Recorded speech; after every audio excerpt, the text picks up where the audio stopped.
যে বড় ঘটনাগুলো সামনে এসছে, আরজি করে হোক বা মনোজিৎ হোক, সব ব্যাপারে একটা জিনিস কিন্তু দেখা গেছে, এরা দুজনে হিস্ট্রি শিকার। মনোজিতের ক্ষেত্রে পুলিশ অ্যারেস্ট করেছিল, ডিটেন করেছিল, কয়েকবার ছেড়ে দিয়েছে, দুবার মনে হয় বেল নিতে হয়েছে, তার এগেনস্ট অনেকগুলো কেস আছে।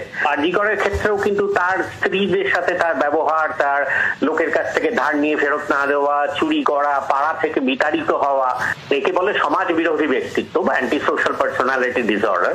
ঘটনা হলো যে যতক্ষণ ধরা পড়ছে না এই জিনিসটা বাড়তে থাকবে, তার এই প্রিডেটরি বিহেভিয়ার।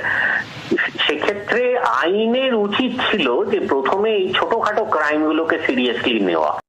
দেখা যাবে হয়তো আরো অনেক ছবি, অনেক কিছু করেছে, কুকীর্তির ছবিগুলো আস্তে আস্তে আস্তে আস্তে সাধারণভাবে চলে আসবে সাধারণ মানুষের কাছে।